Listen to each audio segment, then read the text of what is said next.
Have you ever heard the saying, don't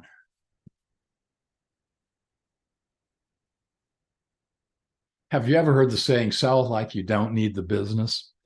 You may have heard that old saying, and it kind of refers to this thinking that 90% of our success happens between the ears. You've probably heard that too.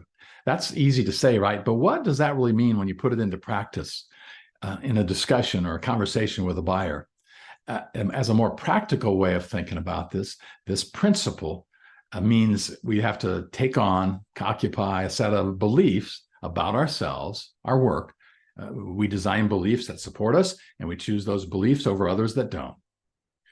We make a conscious choice to cultivate a healthy self-concept day after day after day, no matter what obstacles are thrown our way. That's what we mean when we talk about succeeding between the ears. So there's some important pieces of evidence of this success. It's the ability to step back, do our job as though we're facing no financial pressure whatsoever, even if we are under a little bit of financial pressure, even if we are. So notice, we're still talking about establishing and sustaining this thing called equal business stature, something that should be evident in every single interaction we have with a prospective buyer, no matter what. Why? Well, because our self-concept's got to be strong enough to walk away from relationships and negotiations that don't support us, don't support our goals, and probably aren't going to work out in the long run anyway. You know those kinds of prospects, right? And this is what leaders do. So that's what we want to do. We want to understand that when we become desperate, we find ways to self-sabotage, drift away from our process, say things, do things we probably shouldn't have done. When we're desperate, sometimes we waste time chasing down people who aren't anywhere near ready to buy from us. I've done that of you. And sometimes we agree to deals we shouldn't agree to. I've done that too. And I've sacrificed margins I shouldn't have sacrificed. So selling like you don't need the business means making a conscious choice not to be desperate and not to do dumb things. Bottom line, if you want the deal more than the buyer does, you have a problem. And as a professional, you want to find a way to fix that problem.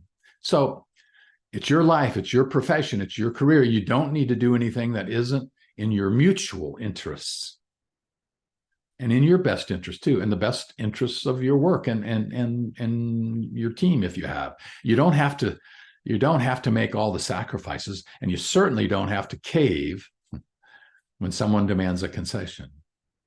You can sit back and you can give the thumbs up to the relationships that are making sense, or you can give the thumbs down to relationships that aren't working or don't look like they're going to work, or maybe more trouble than they're worth. And you can move on. You can disqualify. It's good for the soul once in a while, even if you're under some kind of financial pressure. It might take a bit of practice to build this up, to build some sort of muscle memory that allows you to do this, but putting the pressure you're feeling into a separate compartment over here on the side, and then selling over here like you don't need the business really is the best and the quickest way to address any short-term financial problem. Watch. Your creativity, your energy, your focus, your determination, and your resilience will all improve.